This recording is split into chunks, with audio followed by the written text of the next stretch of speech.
Hi guys, Mike Reviews It All here. On here to talk a little bit about what went on today. Ultimate Fighter just ended. I was a little late on it, but Stipe's been losing this competition. His guy's out, and he just gave him a tongue lashing. I count 18 F-bombs dropped by Stipe. Never seen that guy so pissed.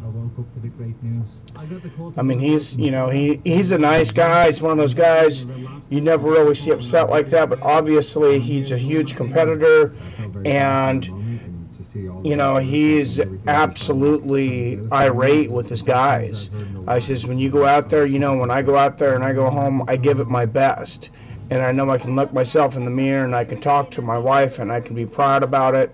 And he says, basically, you guys can't be proud of anything right now. Anything right now. So in office on Tough Talk right now with Michael Bisping and Karen Bryant is the violent Luis Pena, or they call him the violent Bob Ross. Actually, Luis Pena. He is out. It sounds like he's got an injury, unfortunately. But I do remember they said, what's going on, Seven? Well, hey, I didn't know it was on either. It was I thought it was supposed to be on at 8. Apparently, it was on at 7. They're already to Tough Talk. They're doing the wrap up, but I thought I'd come in here anyways. I planned on coming on when the Ultimate Fighter started. Somehow I misread it by an hour. I took a nap after work when I got off at 2 and slept through it. So I took a little more than a nap. I guess I was pretty tired. But yeah, that was huge. Maybe I was just so pissed off finding out that 50 Cent's getting a 3-fight contract to fight in the UFC with a title shot at the end of it. And that is not a joke. For anybody that thought that I was trolling him, kind of like the Ronda comment yesterday or anything, I'm sure you looked it up. That is 100% factual and 100% freaking ridiculous. Curtis 50 Cent Jackson signed a 3-fight contract with Belfort with a championship match on the 3rd match. So if he goes out there and loses to 2 of the worst fighters in the world, they're still going to put him out there and televise him against the championship, against the champion. Absolute horrible decision on Scott Coker's part. Absolutely horrible.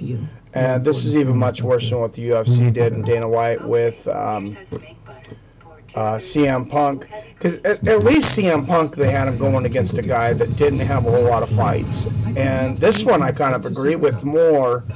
They have him going against a guy that's 0-1. He has a chance, he has a good chance of winning that fight. Now, am I happy about a fight on a UFC main card being between a guy that's 0-1 and a guy that's 0-2? Absolutely not. I find that pretty ridiculous. But,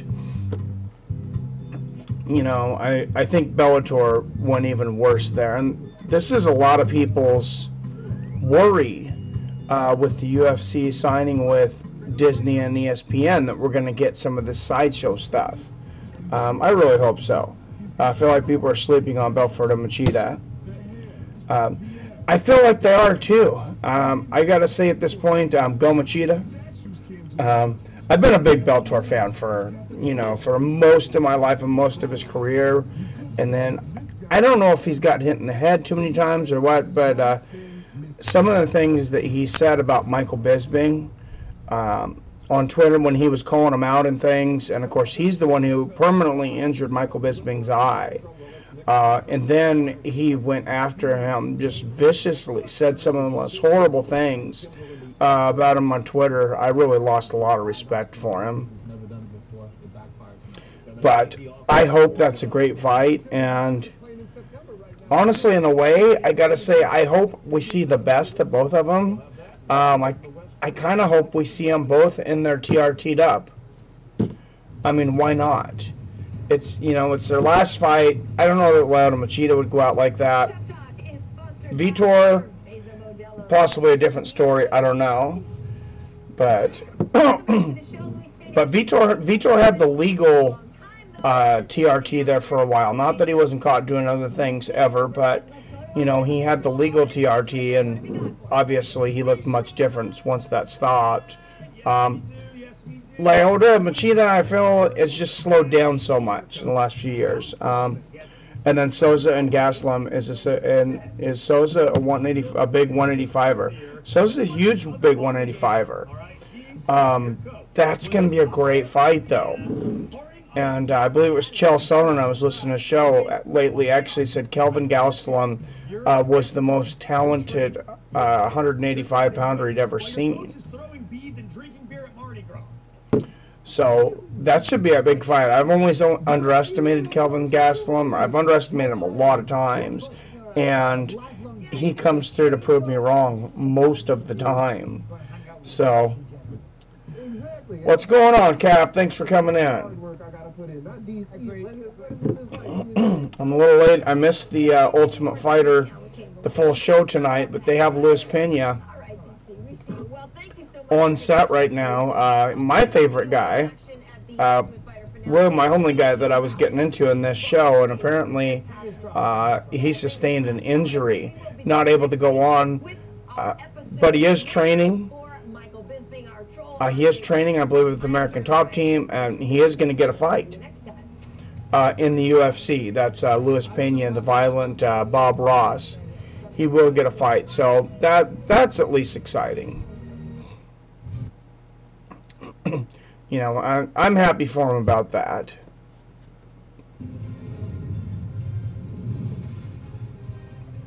So why the heck not?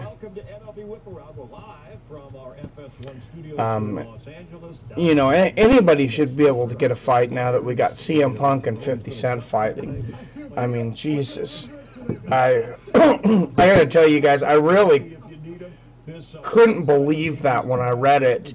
On my lunch, I was on my MMA news app, and I seen that 50 Cent had signed with Bellator, and I thought it was some kind of trolling joke or something. And I'm just like, and then he's calling out Quentin Rampage Jackson.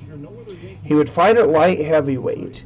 The guy is huge. Apparently, he's a former Golden Glove boxer. I don't give a shit about all that stuff. Hopefully the UFC card and the Lomachenko fight line up good.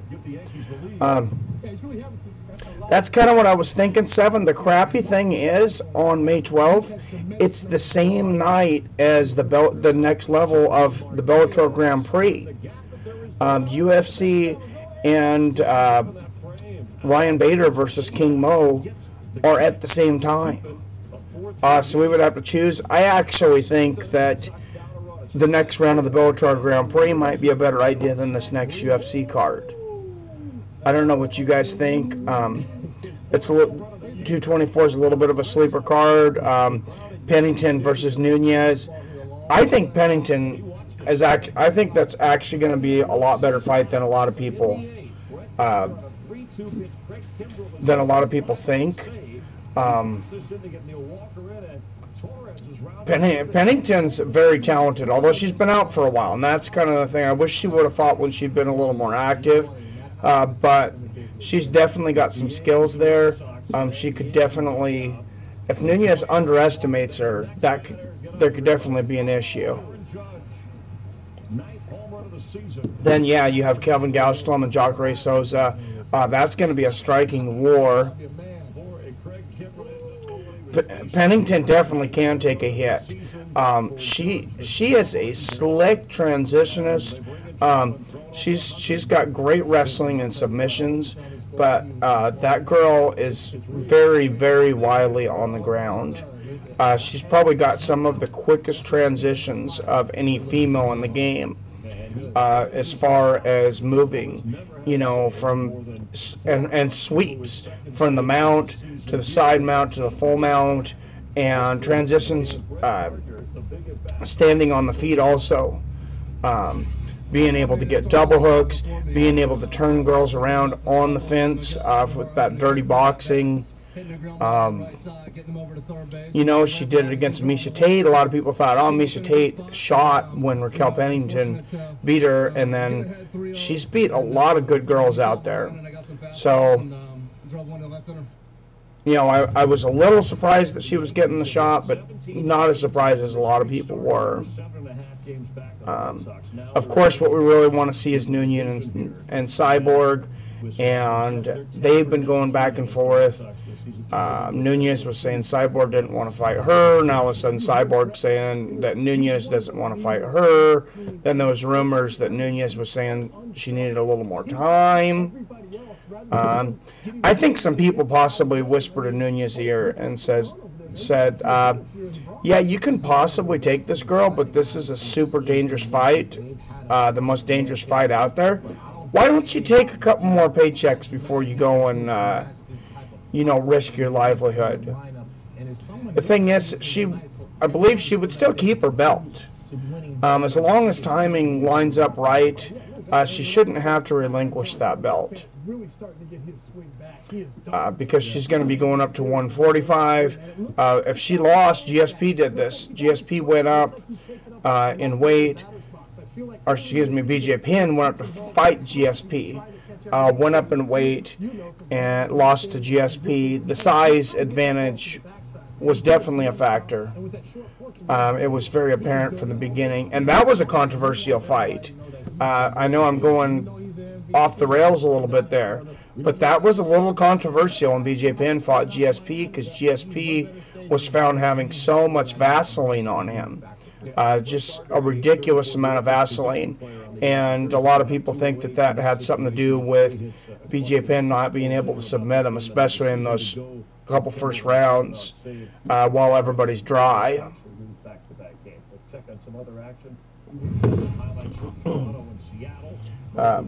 Junior Albini and Alexei Olenek is going to be a sleeper also. There are definitely some sleepers on that card. Yeah, you're right. That's one of them as well. And John Lineker, I'm interested in seeing him fight. I really like that guy.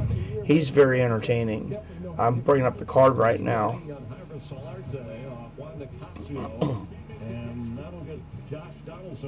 He's been a huge pickup for that club. Versus Kelleher, that's right. Brian Kelleher. So number 6, John Lineker versus Brian Kelleher. That'll be a big fight at 135. I think John Lineker is one of the most talented guys at 135, and I think he's underrated. Yeah, I want to see Nunez and Jacare too. I really want to see the Bellator card as well, though. And it really makes me mad that they can't figure things out and do things on different nights. I'm really tempted to just do the Bellator card. One, because the UFC is a pay-per-view, but you know, obviously Bader and King Mo, that's an incredible matchup. And I know RS wants to see that. RS isn't in there, but you know, that's going to be a very competitive fight. I feel Bader will come out with that one probably just because he is younger. But being that it's only a 3-round fight, less so than if it was a 5-round fight. Now that UFC one, of course, you got Vitor Belfort versus Lyoto Machida as well. Their retirement bouts for both those guys. I'm going with Machida in that one. I think Belfort's just lost too much of his, too much of his shine after not being able to take TRT anymore and just getting older. Mackenzie Dern versus Amanda Cooper. And yeah, that's the 5 fights for the main card there. Amanda Cooper actually came out. Of course, Mackenzie Dern 6-0. She had 1 fight in the UFC. The UFC's trying to build a star out of her. And Amanda Cooper came out in an interview. Of course, she's 4-3. All 3 of her losses are to submission. So yeah, she actually came out and said she thought that the UFC is trying to use her to make a name out of Mackenzie Dern, which, I mean, it's hard to argue with that. She's lost since in the UFC. She lost first round submission her last fight in March of last year to Cynthia Calvillo, and then she lost in the submission fight against Tatiana Suarez on the Ultimate Fighter. Actually, that Ultimate Fighter, one of those championship matches. So both first round submissions. Mackenzie Dern, of course, an absolute phenom on the ground. I mean, she's got some of the top level jiu-jitsu in the female game. ABC is a grinder. She is, but coming off, you know, in her last 4 fights, she beat Anna Almosi, she beat Angela Magana, but her 2 losses, 2-2, were both first-round submissions.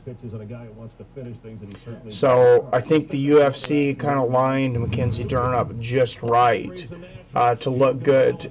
And I'm not completely against that sometimes. I think that the UFC, in a way, needs to implement that building a star mentality more often. I like that they don't do it as much as boxing because they don't sacrifice their fighters. And that's why it's so much bigger in boxing, because when you got 2 promoters, the promoter on A side, they have no stake in B side. They just want to find an opponent. So they find people that want a paycheck, that, you know, aren't the greatest, slowly move their fighters along. Like we've seen it done time and time again. We've seen it doing Mike Tyson. They brought him along, you know, a little better opponent. But basically at the end of the day, they were opponents. He was supposed to win. There was things, they were basically glorified sparring sessions. And I hope that Mackenzie Dern doesn't think this is a glorified sparring session. Because, yeah, ABC, you're right, Amanda Cooper, she is a grinder. You know, she's a powerful striker. She has good submissions herself, which makes it a little surprising. She's gotten submitted so many times, but she has an 8-3 amateur record, but then she's gotten submitted 3 times as a professional now, twice in the UFC. So that's the wrap-up of that fight. But I want to know what you guys think about the Bellator card, because I think it's a good card coming into it. And it upsets me that they started like almost the exact same time. Of course, Ryan Bader versus King Mo Law, the main event. That's a big one. But then you got Paul Daley versus John Fitch. A lot of people say, oh, Paul Daley, and they kind of dismiss that. John Fitch is a horrible matchup for Paul Daley. Sean says, wow, Sean Strickland, underdog, might hit that one. Sean Strickland, underdog. Which one are you talking about? You talking about on the pre-fight on that one? Oh yeah. Versus Alizu Zaleski dos Santos. The Capoeira guy, that's an interesting. Haven't seen somebody that claiming Capoeira in the cage in a long time. But you were talking about the odds there, I think. And I see that odds are almost even. He is an underdog, but just barely. I see this. It's minus 131 for Santos, plus 111 for Strickland. Actually, Strickland's a slight favorite. You would have to put up $111 on Strickland to win $100. So maybe the odds have changed a little bit here, 7, but it looks like Strickland is just a slight favorite. But really even odds. Really hard to call that one. We'll go ahead and go through the odds of this UFC card while we're on it before we go back to the Bellator card. Nunez minus 925. You'd have to put up 925 bucks on Nunez to win 100. That might be the better fight to go for, because if you put up 100 bucks on Raquel Pennington, you're going to take home $625. If it's plus, you bet one and get 130. I bet you his locker for the first time is very lonely, and I'm sure he's relishing in this, coming to the ballpark, getting his work in, and continue to get his job done. I tell you what, as a starting pitcher, Strickland is plus money. I wouldn't know how to. Okay, you're right. You're right. I don't know what I was thinking. 7. So yeah, you would get it. He's plus 111 actually, so you'd get the 111. I said that backwards. Good catch there, brother. Just like Pennington being the underdog, you'd bring home 625 bucks if you were to bet on Raquel Pennington against Amanda Nunez. I don't know if I generally advise that, but with the money being so big, shoot, that's one of these ones. You get 625. I know MMA Junkie, what they do is they just throw down like a couple bucks. I think they're there in Vegas, and their guys do, it's like a 3-fight parlay, I believe, and they usually pick 3 fights that they think they're going to win or that they can win some money on, and they put them together in parlay. How often they win, it doesn't seem like they really usually win a lot of money too often, but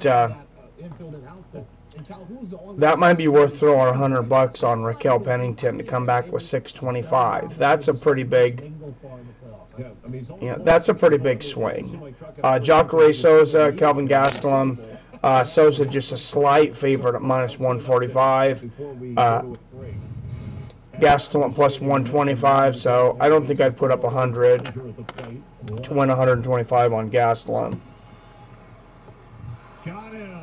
7 says, yeah, maybe Raquel by decision is real good value. Yeah, absolutely. Like you said, she's very tough. I'd say she'd be more likely to win the decision, obviously, if it was a 3-round fight. But,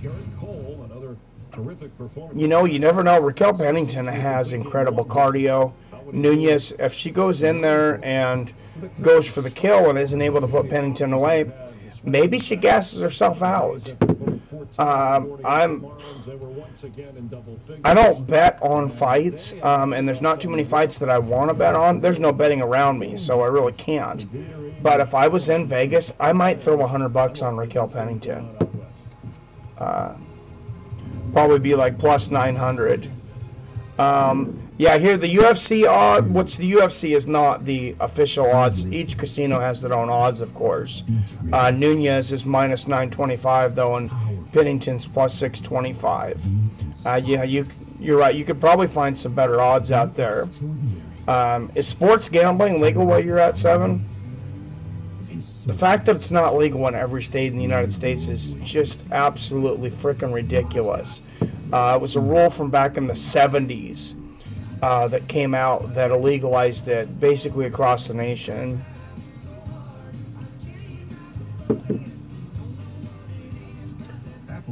Damn, Bader is minus 315. Is he worth it? Oh, damn.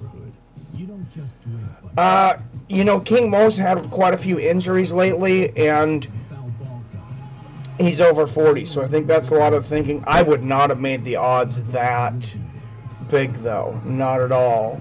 Yeah, you can online sports bet. Google it. It is risky over here in Washington. There's always a threat of prosecution. Washington is a weird state, and it's actually, Washington is the biggest state against sports gambling and against prostitution. Not that I'm out trying to get prostitutes, but I just throw that out there because they're, you know, the governor here is very hard on both of those things. But we were one of the first states to legalize marijuana. So now you've heard. I think the sports betting thing, it's past its time, though. I think now that we're getting teams in Vegas, I think you're going to see that lifted countrywide. I hope very quickly, because I used to bet online on a company called betonsports.com. They were an overseas company. Somehow, I believe they were under some, they must have been under some umbrella of the United States, though, because they came and got raided. And it was actually kind of a hassle for everybody to get their money back that had money with them. They actually owed me some money. I had won a 5-to-1 bet at the time on something, and it was a little hard for me to get it back. Back in the day, there was a lot of fights that they were having a hard time calling correctly, and that was great for people that have a little bit of an inside track in MMA or know a little bit more about it. Well, it's freezing. Apparently, I'm having some internet difficulties. I gotta call Comcast and bitch at them. I pay way too much to have internet difficulties. I'm glad this isn't during like a pay-per-view or something. I'd really be pissed. I had all 3 of her losses and being submitted, the last 2 in the first round. Belfort versus Machida. Machida actually coming in a huge favorite. That's kind of surprising. Minus 260. Belfort plus 220. I do think that I would make Machida the favorite, but I'm very surprised on that. If I were going to do this, I might make some kind of crazy parlay, like Raquel Pennington, Mackenzie Dern, and Vitor Belfort. If you did that parlay, just putting up $100, you probably win $1,500. Those parlays are crazy. How you doing, Leslie? Thanks for tuning in. We were just talking about the Ultimate Fighter. We kind of missed it. We're talking about UFC 224 card right now. Looking through some of the odds here. Talking about how Raquel Pennington is such a big underdog. You only have to put $100 up to win $625. But going down on this, like I said, yeah, I would probably put together like a 3-fight parlay. Pennington against Nunez, Mackenzie Dern against Cooper, because like I said, favorable matchup. ABC's had all 3 of her losses to submission. Mackenzie Dern, jiu-jitsu expert. And then Machida's a huge favorite at minus 260. If you put up a plus 220 on Belfort and you win that 3-fight parlay, and you're looking at probably about $1,200. So those things can be insanely profitable. The thing is, I don't know anybody that's won a lot of them because sports betting is not legal here yet. But yeah, it is a sleeper card. But I think I'll probably end up going with the Bellator card, honestly, for Saturday. I think Cap was actually saying probably I shouldn't. I should go with UFC 224. Of course, Vasil Lomachenko and Jorge Linares the same night, but that's going to be starting at 5 p.m. So that's luckily not going to run into these other 2 cards. Ryan Bader and King Molal, big fight. Ryan Bader, highly favored, but King Molal, you can't sleep on him. Still this first round of the Bellator Grand Prix. Paul Daley versus John Fitch, I want to get back to that one. A lot of people say Paul Daley coming into this. Paul Daley, this is a horrible matchup, I think, for Paul Daley. Paul Daley has also said recently that his heart's not in fighting anymore, and that's a super scary thing. Super scary. They're not showing the odds here. I don't know where you got the odds for the Bellator fight. I don't know if you're on another site. 7. Oh, hell yeah, Czech Congo. Yes, I love Czech Congo. I'm not looking at the odds here for Bellator because they're not on this site, but Paul Daley versus John Fitch. I would like to know what the odds are on that one because I actually think John Fitch is maybe the favorite on that. Horrible matchup for Paul Daley. Why they would do that to him, I have no idea. And he still may walk away with that one. But Absolutely horrible matchup. What's up, Denmark X? Good morning, sir. It is actually 8:54, almost 9 o'clock here. Good morning to you, sir. Yeah, they only show in the main event now. What was the 50-cent thing? The 50-cent thing, what was it? Was absolutely fucking ridiculous. No bullshitting. No bullshitting. This is on Forbes.com. A bunch of places are reporting this. 50 Cent signed a 3-fight contract with Bellator. Not only did he sign a 3-fight contract with Bellator, the contract stipulates that it would be a light heavyweight, and that at the end of the contract, 50 Cent would get a title shot. So what's he going to go out there and lose to 2 losers, and then we're going to have to watch him fight against the champion? Absolutely ridiculous. Way beyond what the UFC is doing with CM Punk. I couldn't believe it. I thought it was being trolled. And then when I started seeing it coming up on all these major sites, he's calling out Quentin Rampage Jackson. No, Scott Coker.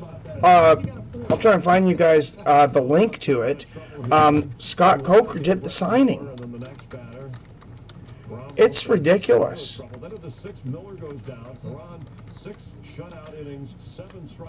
Let me see if I can get the link to you guys here. Oh, I can't put links. I don't think it'll let me put the link down in the comments, but I'll try here. MMA Junkie says, let Bellator Scott Coker explain why he's hanging with 50 Cent. 50 Cent signs a 3-fight deal with Bellator. Rap legend 50 Cent link with shock MMA debut with Bellator fight. Yeah, absolutely ridiculous. I can't understand it. I can't understand it. And this is MMA Mania. The Sun, which isn't always the most reputable site, reported it, but MMA Mania is a more reputable site. It says Rampage Jackson reacts to Bellator MMA call out from rapper 50 Cent. What in the world? When a rapper calls you out, are you kidding me? And here it is on Twitter. You got 50 Cent and Scott Coker. I'm looking at 50 Cent says, I'm busy working on something that's going to blow your mind. And it's got a picture of 50 Cent and Scott Coker here. So, absolutely insane. Like I said, this absolutely blew my mind. This is from SB Nation. SB Nation is a reputable site. Get down here to where it talks about the 3-round fight. They're saying, considering our sport has seen the likes of pro wrestler CM Punk twice, well, it will be twice. Football star Herschel Walker and bloated boxer James Toney, just to name a few. There's no reason we can't add yet another freak show and fight and shout out Pride Never Died to make it appear less offensive. Oh, my. 50 Cent said, don't get it effed up on Instagram in a post that has since been deleted. I'm the baddest Jackson around this motherfucker. Now if we can get the money right, Rampage got a problem on his hands. And then just after that, they were showing the signing.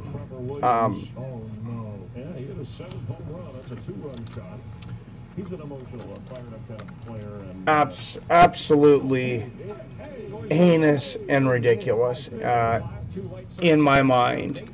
But I don't know. I mean, Scott Coker can do whatever he wants, but you know, this is also the guy that put Dada 5000 out there, the fighter in the history of the UFC and Bellator, to come out in the absolute worst shape I think of any fighter ever in major MMA sports. Dada 5000. He was in such bad shape to go 15 minutes. He almost had a heart attack. I've talked, I've gave kudos to Scott Coker a lot in the past because I think he does a lot of good things. I think he does a lot right.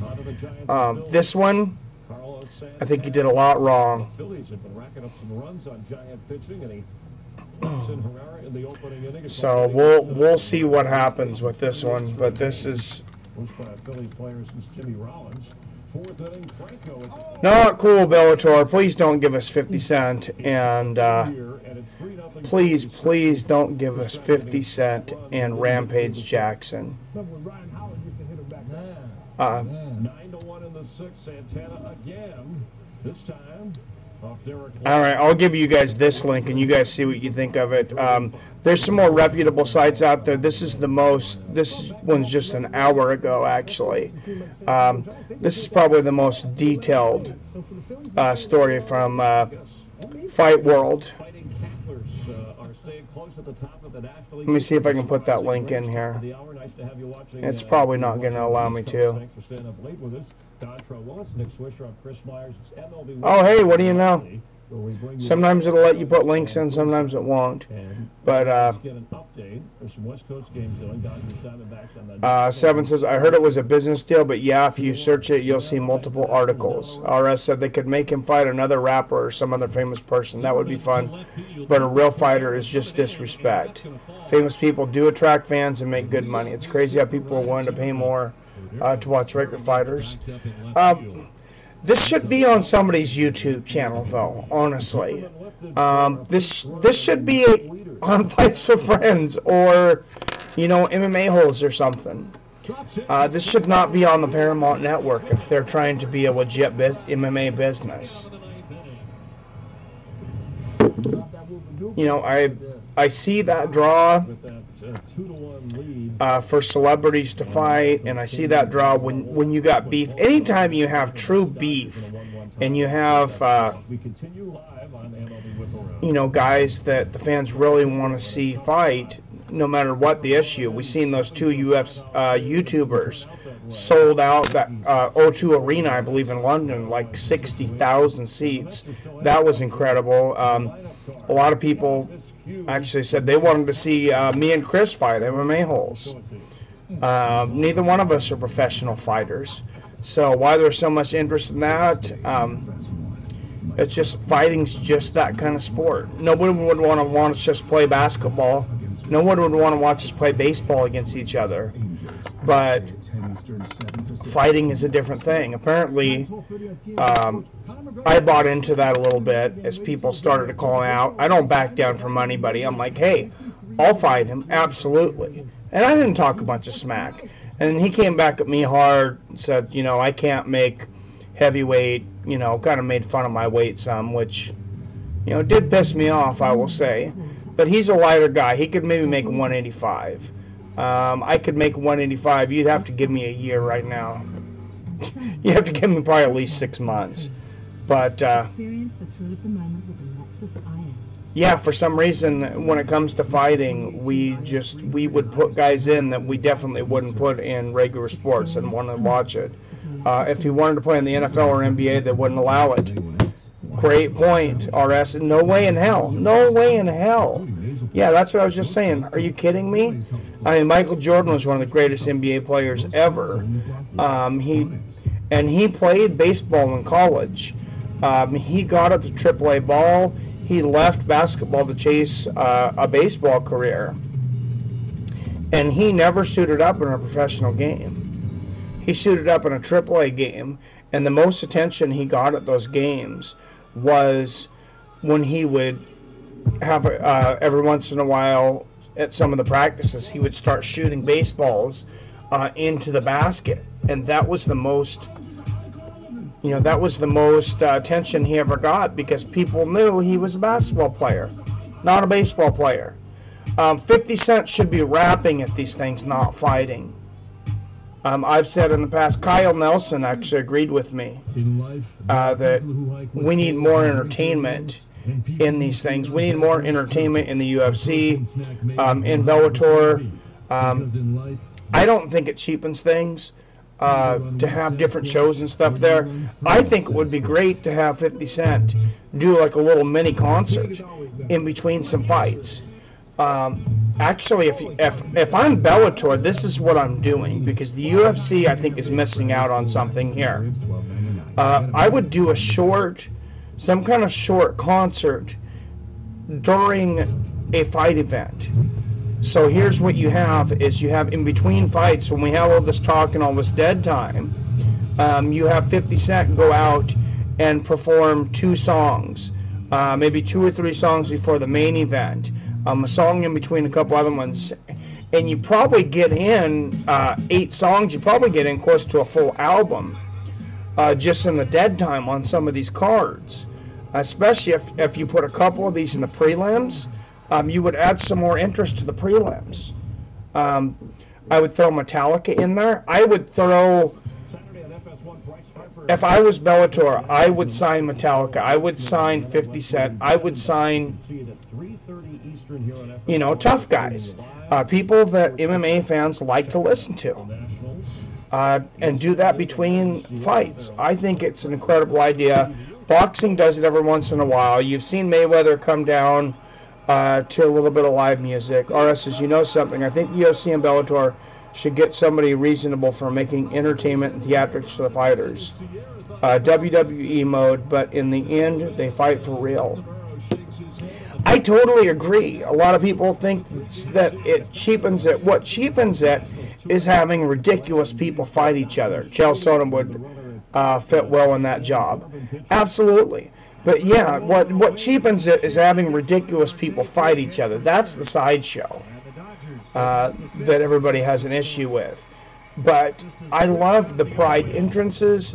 I love, even Bellator has better entrances than the UFC. They'll have the lights, they'll have the name come out. I don't know if I would do it all the way WWE, the way they do some of their entrances, but some of them would be pretty good. Basically now all we have is Bruce Buffer hyping everybody up. The main event, they'll turn the lights off and they'll have, a little bit of sparkles and a few little things. But yeah, I would definitely do way more to hype those fights in between rounds and before the fights. Having someone reasonable for building a story around the fighters. Absolutely. And that's why I was excited about the ESPN Disney deal. And that's why I said that they should do it from the beginning. They can get these guys so much credibility coming on Disney, and give kids good role models. That's what I said at the beginning. Put Stipe Miocic on Disney with some of these guys. Have them talk to kids about being a firefighter. Demetrius Johnson, Mighty Mouse. We might lose him to movies with this deal. That guy is so charismatic, and the UFC does not market him well at all. Demetrius Johnson is seriously one of the most charismatic guys out there.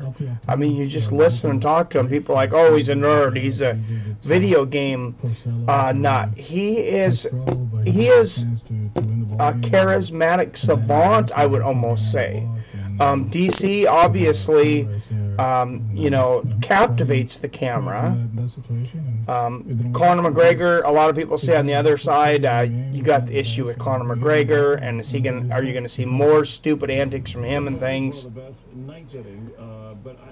I don't think so. I would hope not. But RS Mighty Mouse is the best fit for Disney. Small, funny, and very fitting nickname. Yeah, do some things with Mighty Mouse and Mickey Mouse, I mean, I don't want to make this, the UFC a laughing stock, but I don't think you have to. It came back to bite you, but, now he understands it. He's still a young manager. The UFC and Bellator have a huge problem with drawing in younger fans right now.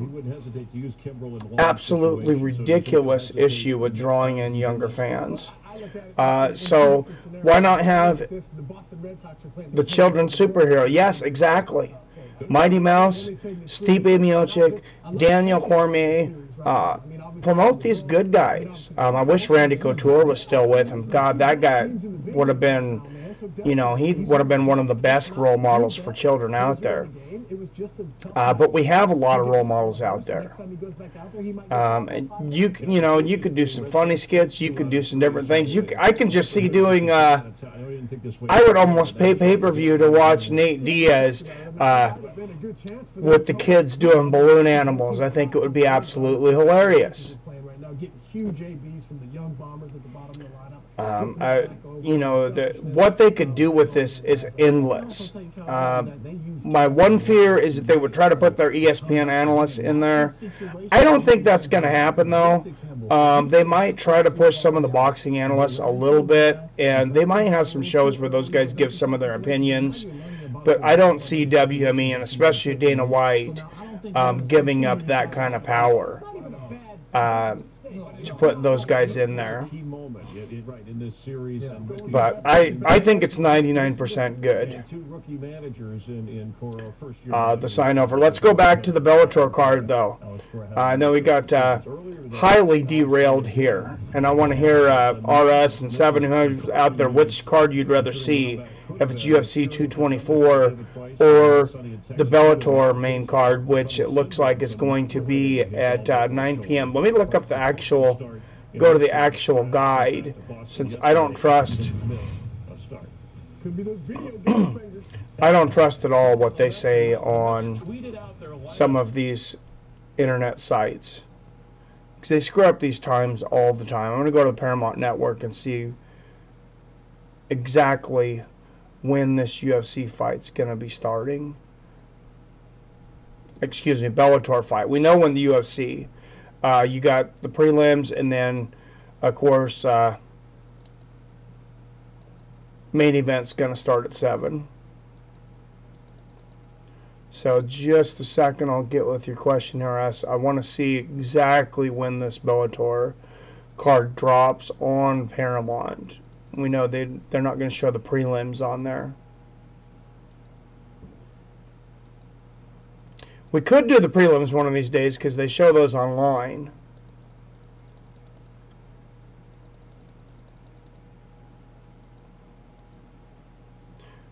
But I felt finally that this Bellator Heavyweight Grand Prix regained a lot of credibility with that last match, basically because of Fedor. It's actually going to be at 6 p.m. RS is, what do I think? Yeah, I think Demetrius Johnson is a great role model for the kids. Plus, he's in the video games. That's a great thing. You got Stipe Miocic, the firefighter.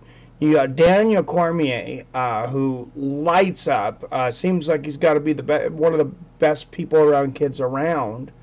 And then, yeah, Mighty Mouse. I think it's great. RS is Aaron Pico, John Fitch, and Ryan Motherfucking Bader on the same night. I think just for you, RS, we got to do the Bellator. We got to do the Bellator over the UFC that night, I think. It's a great card. Yeah, like you said. And Czech Congo, dude. Czech Congo is fighting Javi Ayala.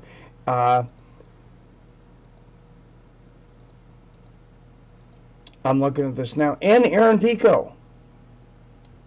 I also think John Fitch is a horrible matchup for Paul Daley.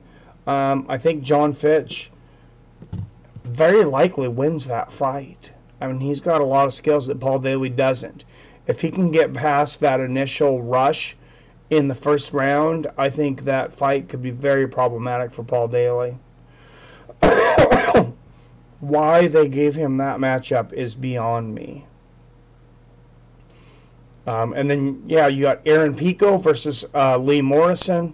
Aaron Pico coming along very quickly. Going against Lee Morrison's got 27 fights. He's 19-8.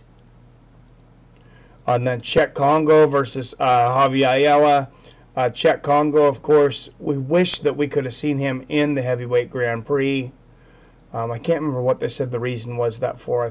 I think he might have been nursing some kind of injury. I don't remember for sure. And then you got Adam Piccolotti that a lot of people sleep on. Adam Piccolotti and Carrington Banks. That's on the main card. That's going to be another great fight at 155.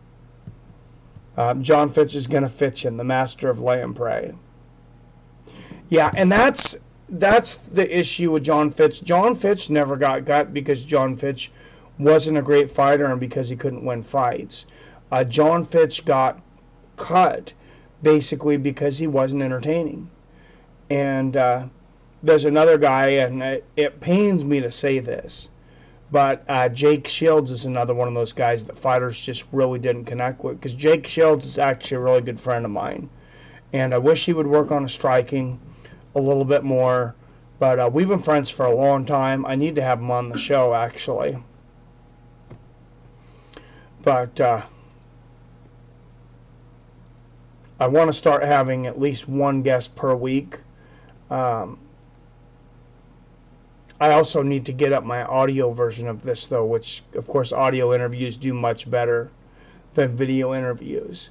But I can always go back and re-upload a lot of those old interviews. RS says, isn't Rashad Evans fighting in the UFC card? If he is, it's the only guy I'm interested in that card. In UFC 224? No, Rashad Evans is not on that one. It's Amanda Nunez versus Raquel Pennington, and we were talking about it before you came in. Jacare Souza versus Kelvin Gastelum, Mackenzie Dern versus Amanda Cooper, John Lineker versus Brian Kelleher, and Vitor Belfort versus Lyoto Machida. That's the main card. There's a few other gyms down towards the bottom, but they're not real well-known guys. This new ESPN thing, this ESPN Plus thing that's coming, they're going to have 15 events every year. They're going to have every single fight on there. What I didn't know, though, was, and I hope this is wrong, but I read this on several sites today, that deal, 5 years, $750 million, does not include ESPN television rights. Will not actually be televised. So I'm a little confused as to what the issue is there. I know it's to help sell their digital product, but they said it would be live, on demand, and social media events with UFC. But it's actually not going to be on big ESPN, is what I've seen, and that kind of blows my mind. I'm not sure what the deal was with that. And then apparently there's still room for UFC for TV fights. So we may still see TV fights on another channel. I wish they wouldn't break this up so much. Maybe they'll have them on ESPN2 or ESPN3. I'm not sure. Some of the details right now seem a little shaky.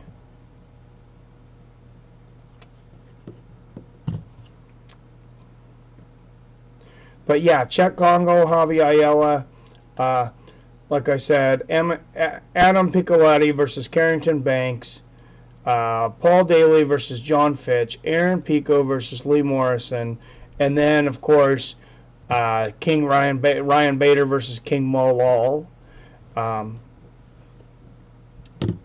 Ryan Bader, the dark horse to probably win this thing. He may be the favorite to win this thing now, after Matt Mitrione's first fight against Roy Nelson. He didn't look real impressive. I would say he's probably definitely the number 2. Fedor may be the number 3 card after that impressive match against Frank Mir. I don't know. How would you seed it, RS? I don't know how we would seed this. But anyways, I'm going to wrap this up pretty quick. I had some stuff to do with my daughter. I was going to do the Ultimate Fighter companion. Apparently that did not happen because I missed the Ultimate Fighter. So, bad on me. Ryan Bader all the way. I think Sonnen beats Fedor, though. That's a tough matchup for Fedor. Sonnen's wrestling is a tough matchup. The only thing that might save him is his size. But obviously, Sonnen's walking around a little heavier right now. that could definitely happen. That fight, I feel like that fight could go either way. I'm going for Fedor. I love Chael Sonnen. I love him more as a commentator, as an entertainer than as a fighter, because one thing, he doesn't finish a lot of fights. That's something I'm not a big fan of. The other thing, Fedor going on in this, I think he matches up better against a lot of these guys. And it makes for a much more entertaining Grand Prix with Fedor in there than Chael Sonnen. Chael Sonnen, I'd rather see him in the commentating booth and on his podcast, honestly. I think his fight career, it should be over, but he can still beat a lot of guys. So it's like, yeah, interesting. So tomorrow's MMA Live is not at 5. I talked about that earlier. I think you guys were all on there, but it's going to be at 7. I'll make an announcement, a video on it. It's going to start moving to 7 p.m. now. A lot of people weren't able to get on there because, you know, they're just coming home from work or whatever the deal is. So that's going to be 7 o'clock every week now. I'm going to have a special guest tomorrow in studio, Ian Brewster, former COO of W1 MMA, which was the biggest MMA organization in the history of Canada. Yep, I'm going to RS. But like I said, see you tomorrow, man. I will see you tomorrow at 7 with my co-host. Thanks for tuning in. This was a little impromptu thing, but the few of you that tuned in real quick, thank you very much. As always, I love you. I respect you, and I'll see you fine asses tomorrow.